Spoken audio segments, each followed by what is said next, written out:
Are you ready to record, or do you want a moment? Ready. Recording in progress.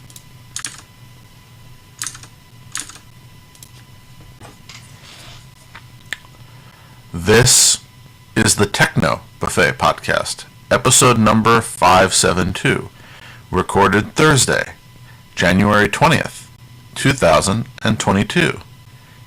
In 5, 4, 3, 2, and 1.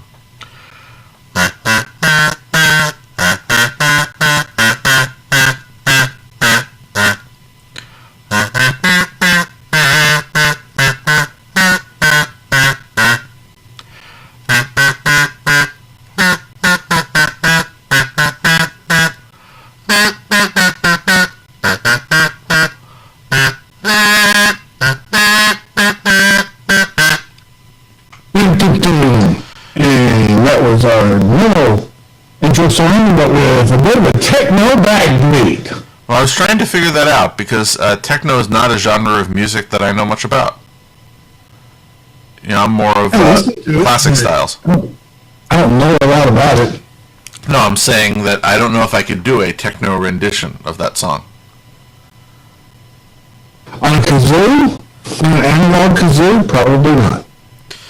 Well, you know, I'm always up for a challenge. So,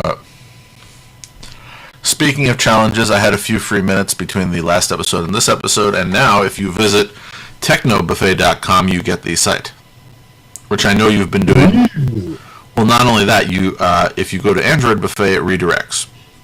So there were some technical difficulties for about 20 minutes, but there's a problem. Facebook has decided that we are impersonating somebody, so has taken down the Facebook page. In defense of that, all the Facebook page ever did was note that the show was recorded. So who are we impersonating? I don't know, because it doesn't really. It says that you can appeal, but it doesn't actually say how. So apparently, I could tell Facebook that I'm unhappy and that they're wrong. Regrettably, they won't let me. So. Our Facebook page remains down, but again, was not actively using it for very much. Also, there's still the Twitter account, I suppose, and YouTube. So I did rebrand wherever possible. So we are rebranding, and we're not starting the episodes over episode 0. Well, no, it is the same podcast, just enhanced. By the way, the Twitter account is still Android Buffet because, as far as I can tell, twitter.com/technobuffet appears to be a feed that was created in June of 2010 and has never posted, tweeted, or otherwise done anything. I would imagine that a techno podcast is probably a common name. Yes, but we own the domain. Oh. We just do not on the Twitter account, but again, I consider it a synonym. So Techno Buffet and Android Buffet are the same thing. In our hearts. So this is sort of the question I was asking, which is what is different, other than the fact that we have our special news segment of iPhone news with Jerry Jones, which I know you have dozens of things to talk about. Because I left a whole section in the show notes. I found one for you, but I left. I wasn't so much going to talk about news this week as my first week with an Apple phone.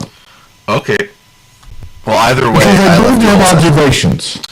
Okay, I want to hear. I'm going to lean back and let you talk. What? No?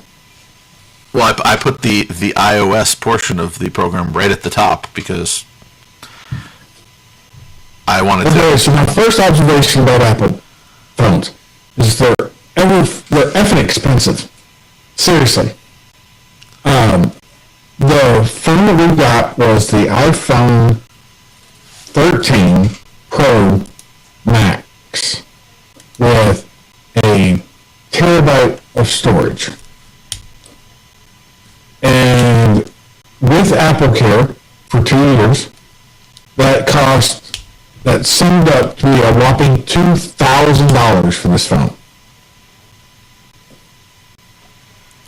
Wow. You know how many things you can get for $2,000? 2,000 breakfast burritos at McDonald's? Yeah, no, I'm just saying that is $2,000 is rather expensive. Yes. And I also bought my wife one at the same time. Okay. So, here's what I noticed. CarPlay works a lot better than Android Auto. As far as just, when I would get into my vehicle, start it up, and start driving, Yep. I would be, I'd be pulling onto the road and almost to the stop sign when the Android Auto would kick on, and then I could select it and I'll start playing music. With CarPlay, With CarPlay, I turn the car on, and before I can get the garage door open, music is already playing. The last thing that I was listening to from the CarPlay. I find I get that in the car now. I didn't. Well, maybe that's like a brand thing where it works, different implementations work differently. Because when I remember I had the problem you're identifying when I had the aftermarket radio in my old car. Where it took a while for but once I switched to one that had Android Auto built in, it worked much better. So it could be the implementation. I don't have to tell you. And sometimes it would not. And I just had bugs with Android Auto, and that sometimes I'd be listening, and the audio would go away. And in order to get it back, I would shut the car down, and to the point where I have to open the door so the internal electrical system completely shuts off. Yeah. And then turn it back on. I had that like 3 times in 2 years. So that happened. It was getting exceedingly common. Oh, okay. Well, as I said, I only ran into that once with CarPlay. So at this point, I'm already a happy camper. The other thing that I've noticed was I didn't think I would be happy with a lack of a fingerprint reader, but Facial ID actually works amazingly well. And I didn't even notice.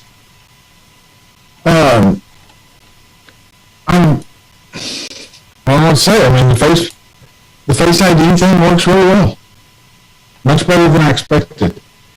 And while this may not be fair, the device as a whole is just amazingly smooth and glitch-free. Now, the smoothness may come because it's a top-of-the-line Apple device, and I'm comparing that against, which could arguably be called, I'm comparing it against what could arguably be called a middle-of-the-road Android device. The Pixel 5 is not a powerhouse, right? Yeah, just to interrupt, there is a comment from our friend Daryl who's listening along that you might need to adjust your microphone slightly. Apparently... Adjust how? Well, he said that you are over-modulating and distorting as if you were coming through on a drive-through speaker.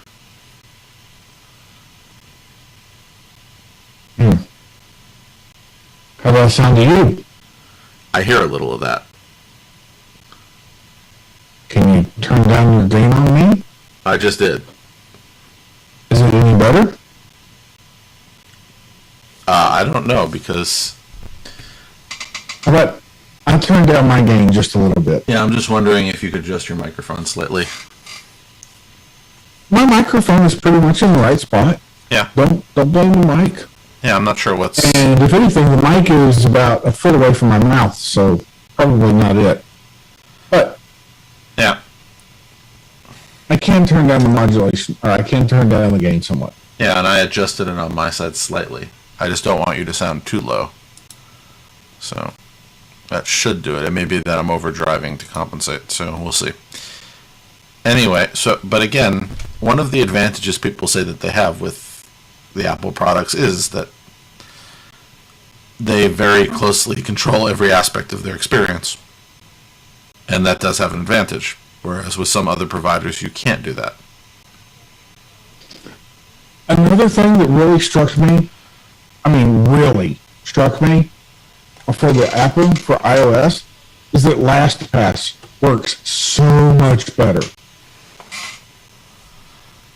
How so? I don't know what to tell you. Because that wouldn't be one that I would think would work so much better. Right? But it ties into the keyboard. And the keyboard knows where it is, and there's a little key button. So sometimes on my Pixel, I just couldn't get LastPass to figure out where I was, or to even notice that, something needed to be filled, especially if I was in a browser. And I know that that's a common complaint, especially with I had it a lot with Firefox, but I know a part of it has to do with how Chrome works, at least on Android, and I think... And I haven't tried Chrome yet, but since it's a part of the keyboard, I wouldn't expect it to be a problem. There's a little key on the keyboard, I press that, and it opens LastPass with, search terms, or the proper thing already selected. And I select the account that I want, I just touch it, I go back to where I was with it already filled in. And I can generate passwords on LastPass and iOS. I could never generate passwords using LastPass on Android. And I don't know why.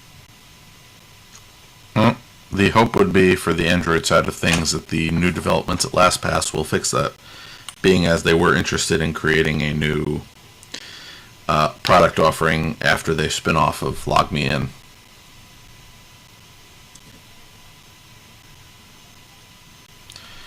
So I gotta say, so far, I'm having a good time. Even the Samsung Watch, the original OG Galaxy Watch, works better with the Apple device than it does with the Pixel 5. Okay, so just more consistent, better connection. I don't know what to tell you.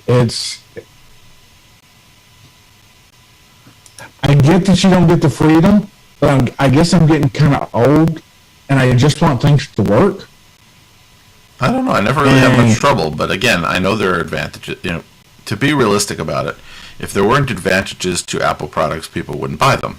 I think to some degree, they're a boutique brand where they command large prices, and because they have this impression, but that doesn't mean that they produce bad products.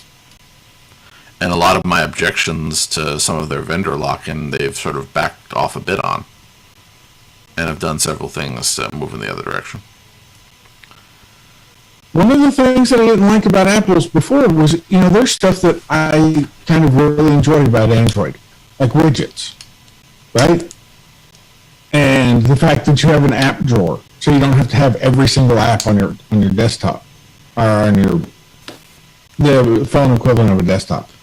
Turns out, Apple now has widgets. They're not quite as powerful as Android widgets, but they're there. Well, that's competition. The things that I want displayed. That's competition. So, Company A and Company B compete with each other. They, realize that this is a feature that their competitors tout, so they try to come up with something of their own. And it worked pretty decently. By the way, did you trade? And there's even an app drawer now, or it's called an app library that is kind of like the app drawer, but different.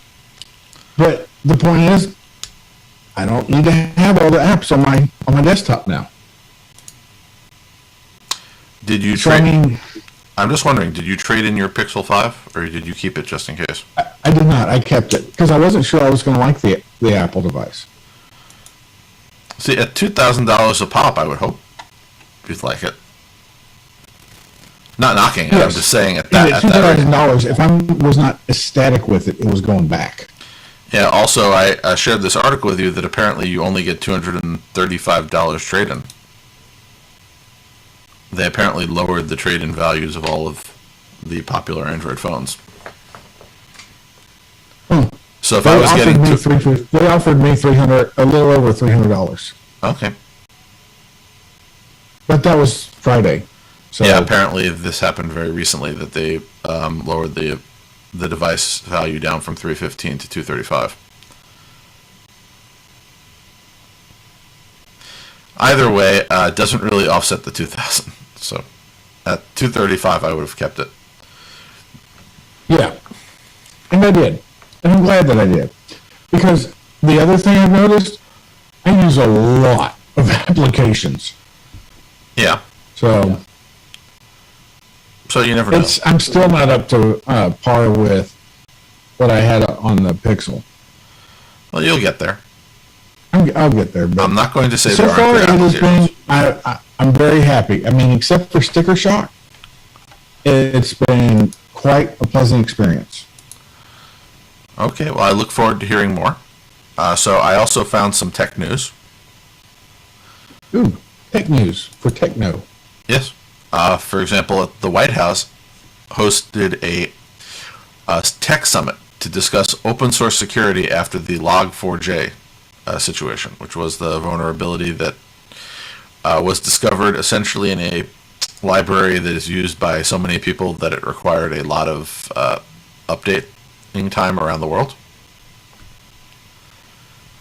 So apparently, Amazon, Meta, IBM, Microsoft, the Apache Software Foundation, Oracle, GitHub, and the Linux Open Source Foundation were there, as well as So we invite a whole lot of people who benefit from closed source code to discuss the problems with open source code. well, to be fair, Sure, why not? to be fair about it, and I'm not sure about Apple because I haven't looked recently, but Google, Amazon, Meta, IBM, and Microsoft all actually are major, even though they are closed source companies, they are all major open source contributors. Remember, Microsoft owns GitHub, just to use an example. Yep. Google does participate in a variety of open source projects, as does Amazon, and even Meta does to some degree. So it's sort of the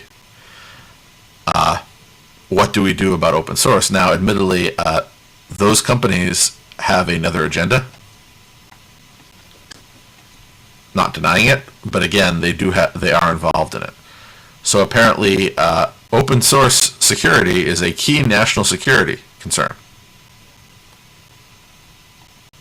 according to them. And again, it's one of those things where, what do you do about this? And I don't mind, we've always had these discussions about what should the government do. I don't mind the government saying, let's get a bunch of people together and talk about it. Because, Yeah, but if they talk about it, they're going to want to do something. So you know what the government should do about open source and open source vulnerabilities? encourage Nothing. companies to address it. No, it shouldn't do anything. It's not government. This is Is there is infrastructure. nowhere in the Constitution that would even be anything remotely capable of being interpreted in the loosest fashion as should care about the security of open source software. Well, if open source software is It's not used, government's job. yeah, but if the government's job is to maintain external security, and these are security things that could have mass impact on the United States, encouraging discussion of it, again, which is a little different than regulating or otherwise doing things. This is saying this could have the impact on millions of people in the United States. We want to act as a facilitator to have all of you important stakeholders talking about it. Again, different than dictating things, because I think of it in the same line as, let's say, the United States bringing together people from other countries to help negotiate peace treaties. What's the United States' interest is that they want peace so that there won't be a war, but there's no direct connection, and they're not dictating terms. They're just saying, we're going to provide some resources so that you don't have a war, because if you have a war, we might get dragged into it. Which, at the very least, is better than we get dragged into the war and we spend however many years involved in other people's wars. I think it's so cute that you believe that. Which part? That the government should have conversations with That people? the government is doing it for benevolent reasons. Oh, no, there's always I don't know that the government does anything for benevolent reasons. Are you talking about that the government... I don't think the government has an ulterior motive on many things. I think they do. Just because you have an ulterior motive doesn't mean that your exterior motive is 100% false. Okay. You can't assume that everybody is 100% bad or 100% good. There's always a mix there somewhere. Anyway, the TLDR Act was proposed here in the United States. I just love it. It does not stand for too long, didn't read. Well, what I just It stands love for is... Terms of Service, Labeling, Design, and Rebuild Act. What I love is they seem to spend more time figuring out a cute name for a proposed law than actually trying to get to focus on the law itself. I think this is like all of these branding issues that you see in private enterprise, which is the name of a thing sometimes is considered more important than the thing itself. So Even when the name is directly opposite of what the thing actually is. Yeah, well, I was making fun earlier this week of the brand name for the Pfizer vaccine, which, like many things in this world, the company has become so synonymous with the product that nobody knows what the actual commercial name of it is. So let's test you, Jared. Do you know what the commercial name is of the Pfizer vaccine? No. Comirnaty. I don't even know what that is. Exactly. Apparently it is merging of the words, I believe, immunity and community, if I remember correctly. So it's Comirnaty. But anyway, marketing jokes aside, I'd rather focus on what things do. So this particular act would essentially require sites to provide a summary statement for users before they opt into a term of service agreement. That would summarize the legal jargon into something more easily understood by the average user. It would be even funnier if they put up like 4 summary statements and you had to pick which one was correct. Well, I used to joke about that in a different context and ask when people would say, I didn't know what I was getting into because I didn't read the screen, whether or not on websites we should make people take tests as a precondition of completion of whatever function they were trying to do. Like, you cannot finish your purchase on Amazon unless you can answer all these questions about the product you are buying. Anyway, jokes aside, we're back to the question of government action, but here it's since contracts are essentially enforced by the court system if there's a dispute, or if you don't read the terms of service, you get forced into binding arbitration, which omits the court system. Technically, I don't have a problem with the government saying that sites have to put it in human readable language before they lock you into a contract.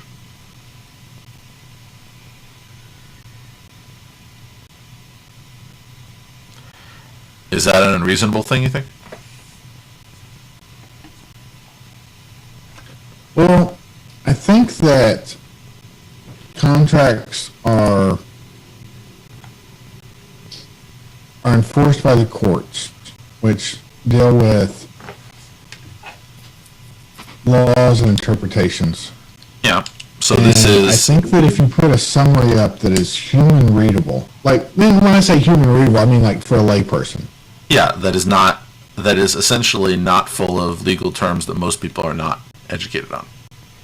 Well, I don't think that would do any good. Well, the counter argument is they don't have to. Are you going to enforce the layperson rules wording, or are you going to enforce the wording of the contract? Well, generally speaking, they should be the same. One is just a briefer version of the other one. using Right, more but- colorful language. But excessive language is there for a reason. So if you strip it out, okay, so here's my worry. All that flowery and excessive and obtuse language is there for a reason, right? Lawyers think of this stuff to protect themselves. Yeah. If you strip it out and you simplify it, then you are purposely removing stuff that could be or is germane or relevant to the thing that you're agreeing to. Well, what if they forget to add something that is rather significant?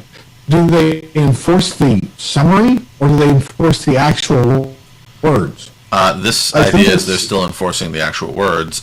The idea is that they're giving people more understanding of what it is they're signing, because the largest argument is people didn't understand what they were getting into. So this says that the substantial and important pieces of this have to be summarized. So what the overall view is. Now, let me ask you a question, Jerry. When you sign a terms of service, do you read the entire terms of service? Absolutely not. Never. Okay. Do you feel that it might be enhanced if you were told what the 5 or 6 bullet points were, that you could, if you choose to, you could read more? And again, I understand your point that something might be missed, but I'm thinking of this as an argument that I've had not Not something long. might be missed. Something must be missed as a matter of, just, physics. Well, I'm more saying, I'm thinking of this from a non-government point of view. I've had many discussions over the years, because the organization I work for, I have nothing to do with the decision of what goes up on our website. But I've had discussions and said, that the reality of the situation, which is people click through any sort of license agreement or any sort of, in order to proceed, you must click this box sort of thing, without actually Right. reading, because the actual full details are available under a pop-up and people don't read the pop-up. So I've been arguing for the same thing for years, which is, take the most important things, put it here, and then say, the rest of it's over here, but these are the most important things that we think you want to know right now. Like, for example, let me think of a good example of let's say that you purchase a subscription to an online streaming service, and it's an annual subscription, and the terms and conditions say that in order to cancel, you must give them 30 days notice or they'll renew automatically. I've seen Yep. terms of service like that. That's the sort of provision that should be front and center, because that is one that has direct consumer impact in regards to the relationship, as opposed to being buried. And your argument is that while they may not, they're purposely having stuff left out. At least they'll know more by having the summary up than they would know without it, because otherwise they just kind of skip it Yeah, all. that's sort of the idea. The idea is you're still better off. And this is another one of those arguments that I've had over the years, which is if we put more information up front and center, people will still not read it and still claim that we didn't tell them. Yeah, I don't think the summary would help much. Yeah, my general argument tends to be that you will never get 100% of people to read the information you present to them, no matter how easy you make it to. But you want to go for lowest common denominator, which is you want to say, will the majority of people be better off? And I would say the majority of people would be. There will still be those people who will just click on anything and not pay attention. So we're back to, I still think that this is something I would like companies to do. I'd like them to do it voluntarily, to be honest. But I think some of these companies are deliberately trying to make it difficult for you to understand what you're getting into. And I object to that. I object to any company trying to make it difficult for you to understand what you are doing with them. I find that dishonest. If they've legitimately tried to make it understandable what you are getting into, but for legal reasons the legal explanation is complicated and it didn't quite work for everybody, okay, at least they tried. But I don't like it where people bury some, like in large amounts of text, things that are substantial, that they're counting on people not reading.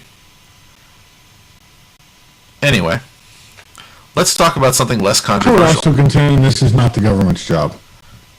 Well, again, the government ends up going into court they actually do have a vested interest here. They end up going into court because they run the court system, and essentially at cost to taxpayers, they have to engage in various endeavors to argue about the effects of these laws. Not really, because these would be in civil court where the parties involved are paying the cost. Yeah, but as I said, criminal court, it's where the state bears the cost. Yeah, I'm saying that there is still an infrastructure cost to having all of this stuff going on. You are correct that the cost of court, but it might be a profit center. That I'm not sure of. That's interesting. I've never looked into whether or not the government makes a profit off of civil court. Maybe I'll ask next month, because my jury duty system, as I mentioned, is coming up, and last time they called me for criminal, but this time they did call me for civil. Assuming they actually call me, which we don't know. So far, so good, because I really don't feel like schlepping all the way over there. Anyway, the European Commission wants a DNS service that is offered by the European Union. So this would be the DNS for EU infrastructure project, where it would essentially be a DNS provider that you could, so there would be no mandatory, you must use this. It would be that this would be the infrastructure that would be offered by the EU that you could trust was in compliance with EU privacy regulations. Yeah, but you know what's going to... Well, again, this is not the government's job. This is not the U.S. government's job. This is actually the European Union was much more interventionist than the United States. Whatever else you can say about it, they dictate things on a whole bunch of stuff that I would say I don't think the government should get involved in. And in areas where I think the government should get involved in, I think sometimes they go a bit farther than I think makes sense. But again, different culture than both of us are from. So they have different views on the role of government.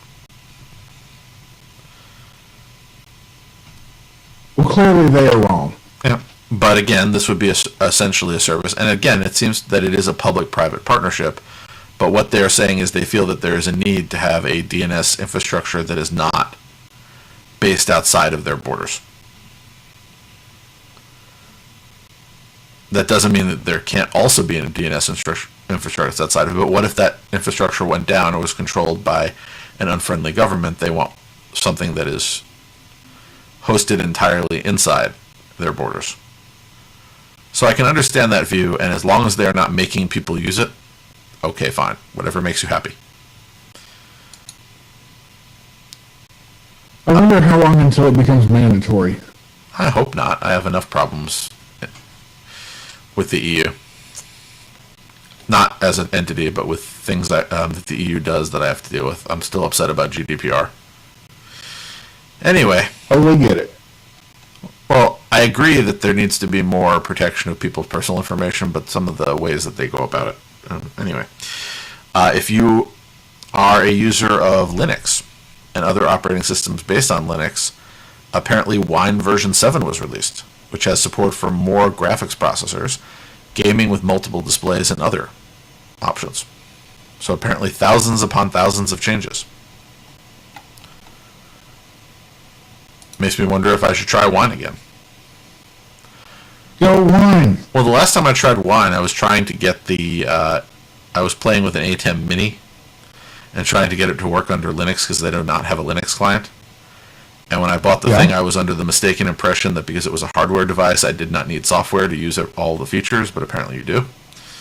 So, anyway. Did not work out. But that was a while ago. There's a new version. Maybe it would. So now there's a story that directly affects us, Jerry. Google is going to tell anybody who's still under a legacy-free G Suite account to pay up or lose everything.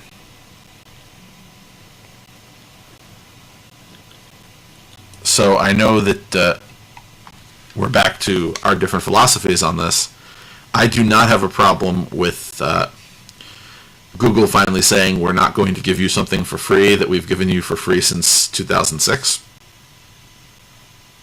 However, I don't like the migration path. Yeah. see, I don't know what to say about this. Well, no, what they should do is, again, they still do offer a free product. That's Gmail.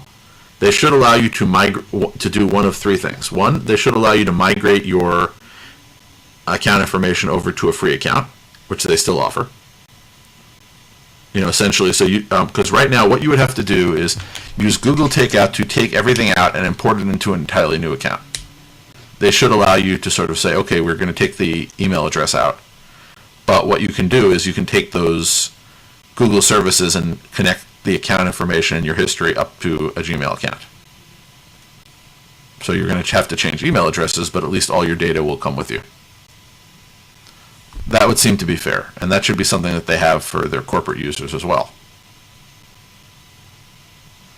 Then, of course, you have the fact that the price for this, and again, a lot of people who are using this, I talked to at least 4 people who used a free G Suite arrangement for their family accounts. $6 per person per month for, let's say, a business is one thing where they're using all of these features, but where you just really want an email account that gives you a vanity name, maybe on some of your Google services, you think there would be like a personal use version of this product that didn't have some of these features. Yep. Or again, make it so that it is Gmail, but you can have Gmail with a custom domain. Doesn't have anything else, just the custom. So a few things, Jerry, that I have to explain to you. I'm going to have to delete your account because I'm not paying for it. Totally get it. Also, according to my records, I gave you an account that used the Android Buffet domain name on the free G Suite thing 11 years ago, and that was the last time you logged in, if ever. So I'm assuming you have not been used. I'm assuming you have not used your Jerry at Android Buffet email address in this intervening time. That would be correct. Okay, so being as you are not using it, I don't think I can justify giving you a $6 a month account, so sorry. But I am It's worth noting, Yeah.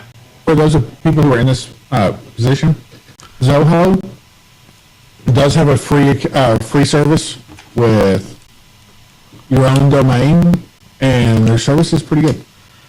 To be honest, I don't mind migrating, and I don't mind paying for email hosting, because email is one of those things that I don't really want to deal with on the self-hosting side because of all of the spam vectors and things you have to keep up on. I don't really think I have the time to run my own email server. I'm just saying that $6 per user per month is... I will probably do it for my primary account just for a bit because I can't change everything over at the same time. Yes, But sir. I can't justify it for all of the various email accounts I have. So I may leave one at Google just to make my life a little easier, but everything else is leaving. But again, it's going to really annoy my relatives because I'm also running a free G Suite for my relatives. So I have to go deal with them and ask them to decide what they want me to do.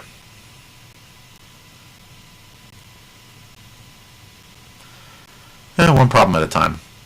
I had my own domain so that I could leave and go anywhere I wanted. But Google has found a way to make that annoying. Huh. Again, just because of the way that that this is playing out. Either way, I have like 4 months to figure this out. And I'll start as soon as I get a chance to start removing I found like I have like 6 mailboxes that I rarely use that I set up for temporary things that are still there. So I'll clean it all out. And I have unlimited virtual forwarding through my domain registrar, so some domains will just go over to virtual forwarding. There you go. But either way, as I said, I just don't like I fully understand and accept the idea that they no longer want to give this for free. Sure, me too. However, as I said, I don't like essentially the option is give us $6 a month per person or leave right now, as opposed to we still offer a free product, migrate over to that. And that would have gotten them a lot of goodwill, I think, from people who would just spend a couple of days, put a couple of hours in to let people move over to your other infrastructure, which you have. So anyway. we'll see. I was already annoyed that people who were using Workspace can't take advantage of all the features that people have a free Gmail account for. By the way, the other part of this that I will mention is if you do get rid of your account and you made Google purchases via that account, those purchases are gone. They made no way to migrate your purchased items that are associated with your account. And that's crazy talk. So let's say that you had a, let's say it's, let's call this account Jerry at jerryjones.com. And you use that as your login for Android when you were an Android user. And you bought all of your paid apps and all of your media through the Play Store using that account. Now you are, if you don't want to lose any of that stuff, you must continue to pay Google in perpetuity because they will not migrate it to a free account. So that's where I'm saying I think that they went about this wrong. And you've heard me say that in different contexts with other companies that have changed their model. It's, yeah, I got something free for what now, 16 years, give or take. Yeah. I'm not knocking it, and I'm not knocking them saying that we can't give that to you anymore. It's just not in the cards. But we still offer a free product. Should be able to let you migrate to that. Or we should be able to figure out a way for you to keep the things that you paid for legitimately. Yep. Like migrating it into a Gmail account, even if you can't keep the same name. But anyway, the product I wish Google would do. Email account will have to be in the new account. Yeah. The one thing that, as I said, the one real thing that I would want is for them to figure out a way to essentially migrate all of the things that are tied to this over to a Gmail account. Essentially put in a way to reassociate your purchases with something else. Reassociate if you have, technically some Google services do not require that you have a Gmail account, so any of those services could be adjusted. Again, it would not be an incredibly hard move in theory. It would take some programming hours, but again, I think the goodwill and the lack of annoyance on the part of people to phase out this product would be worth it for everybody. Also, it would be a good workspace product because how many people leave a company and are annoyed that now they have to lose whatever's connected to their work account? You should be able to sort of migrate some of, not everything, but anyway, we'll see. If they had like a $1 a month like bargain basement product, I would probably be happier. But $6 a month I think is a lot for email. I know you get all the other Google services, but they're giving those away. And the ones that are meant for business that they want to charge for are not the ones I'm using anyway, so I'll forgo those. I don't need 100 hours of, I don't need the ability to put 100 people into a Google Meet room. I don't, most of the time I don't even need the ability to put one person into a Google Meet room because I don't use Google Meet. But I have to pay for it now. So anyway, it just, again, I think it made a lot of people annoyed. I think they would have been annoyed regardless because now they have to pay for something they weren't paying for. But as I said, I think the approach. And the other comment was that they're retiring this with only 4 months' notice. Although I think 4 months is a lot more time than some of these notices. 30 days would have been shocking. 4 months is sort of, but as I think it's 4 months without a clear migration path to something else other than figure it out yourself or give us money. So finally, if you are a fan of calculators, and I just love talking about calculators, not in general, but I love mentioning when a calculator app gets an update.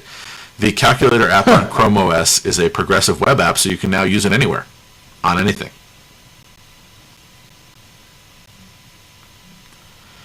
How do you feel about progressive web apps, Jerry? Actually, I'm kind of a fan.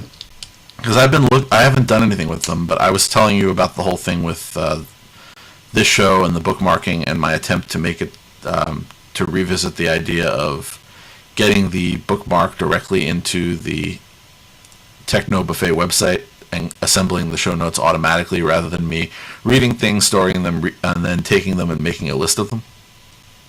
Yep. And I was looking at if I wanted to read it read things on my phone, which I often do, and share them to the site. How would I do that without having a little custom Android app, which I don't want to deal with? And I was looking at progressive web apps because they can apparently register shared targets in Android.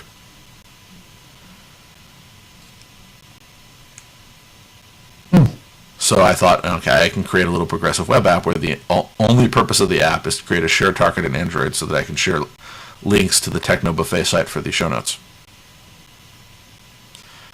Although I continue to wonder, is all that work going to be worth it at the end? But considering I've been doing this show with you in one form or another for 11 years, I'm going to say that if I can save time doing it, why not? Never know. Anyway, moving along to the home section.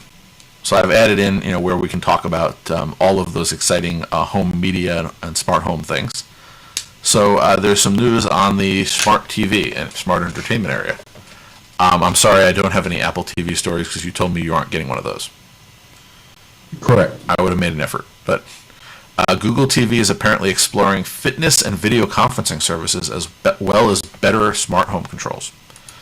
So I've talked before about how I want video conferencing, specifically Zoom, on a Chromecast so that I can use my big TV for Zoom events. Right. And I've already configured that for Duo, but less people I know want to talk to me on Duo. That is not a reflection. Yeah. You go where the people are. When I choose a platform that I want to talk to other people on, I choose Duo. Because for all of the issues with Duo in general, it is really easy and very well integrated into the hardware that I'm using. So I have a Lenovo Smart Display. I just tell it to call someone and it does. It works very nicely for me. But anyway, the other one, of course, is fitness. And again, that's a big market because, again, people want to exercise. I want to exercise. I don't do it very well, but I still want to. And, of course, better smart home controls. And I mentioned this when we were talking about the Amazon competitor to Google TV, where they were talking about making your Fire Stick or what have you have a smart home dashboard, since it's all integrated into the Amazon system. And I said that Google TV should do that also because they also have this ecosystem. I also want Home Assistant to create an Android TV version of their app. I think all of that would be great. It would. Indubitably. Yeah. I don't know if Roku can, because Roku designs its applications, they call them channels, to not really, they're mostly focused on video playback, not on alternative functionality. Right. So I don't know if Roku could do this, but, well, they could if they expand their platform, but I don't know if the current platform allows for it. Google also changed the white noise sound on their speakers. So apparently there was an outcry about this, so they declared it was an error and reverted to the old sound. So some people, they tell their Google speaker to play white noise while they sleep, and it plays a white noise soundtrack. And people could tell the difference? Apparently. So they changed the white noise ambient sound, and there was an onslaught of complaints. That the new white noise is much quieter and muffled, where it loops every 10 minutes instead of every hour.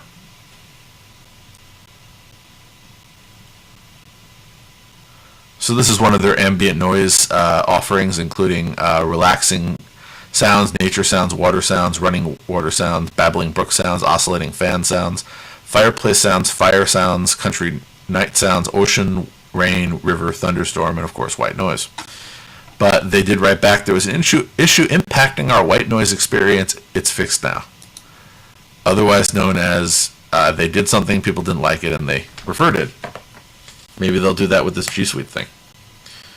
Again, not the money part, but the methodology. So I understand this because I have a noise machine right here. I actually have a hardware noise machine.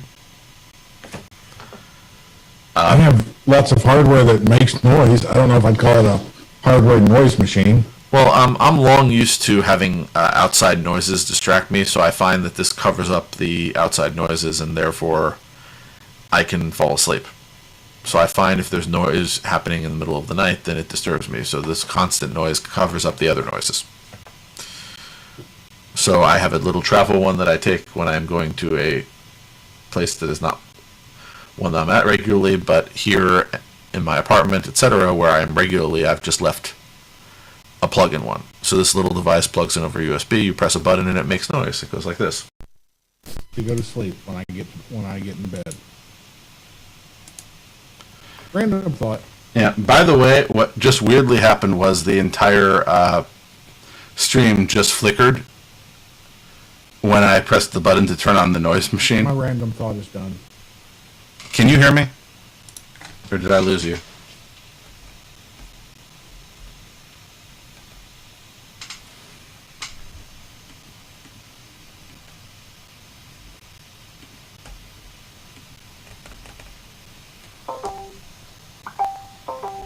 Can you hear me now?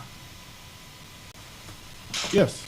Okay, apparently when I pressed the button to turn on the noise machine, it actually kicked out the USB for the stream for some reason. I think it's because there wasn't enough voltage in that USB adapter.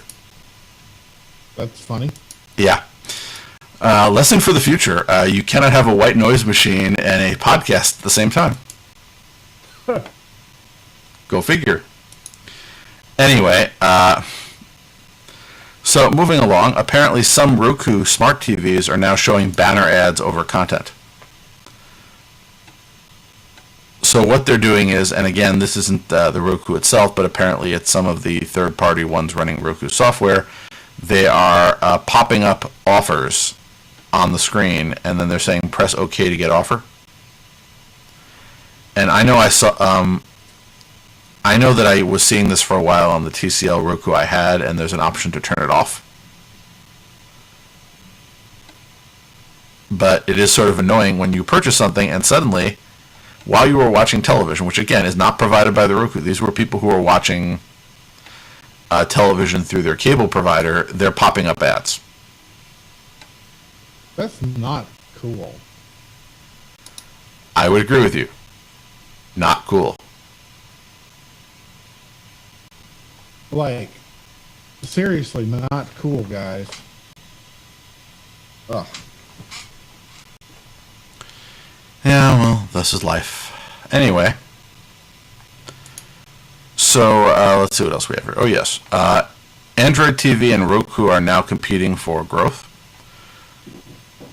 So, after a long time of Android TV and the more branded Google TV not really getting into the fight so much, apparently Google's putting more weight behind Google TV and the Android TV OS, and that means that they're coming head-to-head with Roku.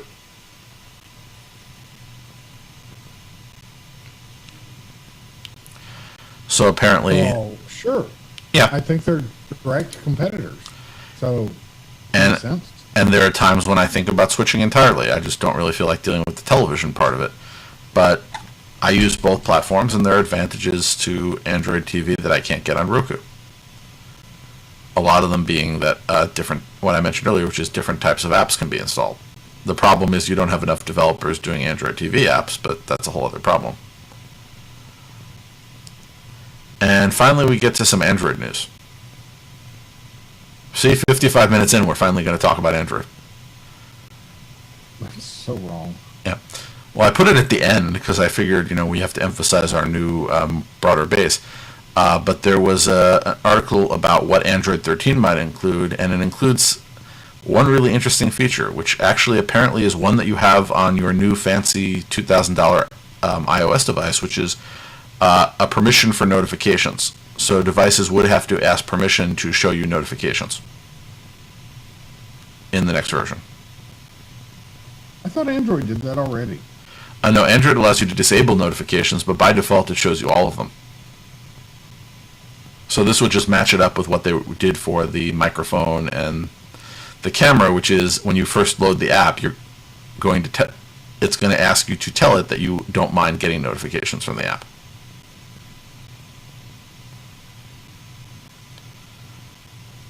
All right. Also, they're going to do some output picker Yeah, changes. it's true. Every time I install an app, I get the allow notifications, pop up. Yeah. And again, some apps are regardless of the OS, are very abusive in their showing of notifications, so I sort of get this. Anyway, they also want to do an output picker change, so they've enhanced this a few times. So this is where you can choose what your output device is, but they want to enhance that to additional functionalities. This is part of their push to integrate your Android device better into your overall media consumption experience. Now, meanwhile, for those of you still on Android 12, they did add an option to disable 2G modems, which apparently was not widely reported on earlier. So this is one of those things that you wouldn't notice, but again, you can actually disable this older technology. And one of the reasons why you'd want to do that is that they can essentially downgrade your communications from 4G to 2G and then attack the weaker and older system. So you can choose to say that if this option is available, that it will not switch over to 2G if that's the only thing available, except for emergency calls. So again, possibly good security feature. Don't use the old standard. And finally, if you are a user of Google Play services, remember now they have a changelog, so now there's some new stuff that they improved with the new round of updates that came in on January 14th. So this will be things like adding manual credentials to the Google Password Manager, a new user discovery flow to explain what's new in a major operating system update on all devices, improving the support experience on Google for the Google account by serving more relevant content based on entry points, so essentially making it easier for you to find help. If you use Google Wallet, apparently they're going to allow people to search for the agency they're looking for without manually scrolling. And new developer features apparently to support ads, analytics, diagnostics, machine learning, and AI-related developer services in apps. Well, that's a lot of services. Well, we're back to they used to do stuff like this all the time. They just didn't tell us. Now they're telling us what they're up to, and again, I like that. That is good. I like it when a company tells me what's going on. All right. On that note, that brings us to the end of this program, and I believe next week we will not be having a program because you said you were going to be out of town. That is correct, because I will be freezing myself. Have you bought yourself some warm Pacific Northwest-like clothing? I bought some merino wool stuff. And I'm more a Columbia guy myself. And I bought some boots and a thing over my head for my head, and a new jacket. Okay. And I did send you a request after last week's show, which I am going to remind you of if you have some time during your week off. Not from everything, like For a from... week off. No, not your week off from work, as in your week off from talking to me. When I was updating the Techno Buffet site, I noticed Yes. that that your bio said that you really love your Evo 4G, so I figured it's time for a new bio. It also has the hair. It also has the hair Jerry Jones picture. So if you have a fresh Jerry Jones picture sans hair, I can add that too. But I figured, it's time for a new bio if it's still talking about your Evo 4G.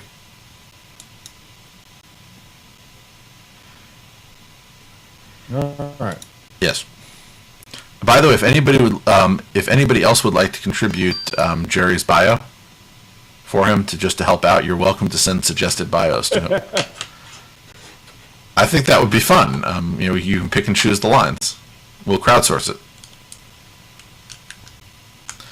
Anyway, if anybody has any feedback about the change to the site, namely, it wasn't that big. I just changed the logo to the Techno Buffet version of the logo and rewrote and redirected all the URLs, but again, always look forward to hearing what's going on.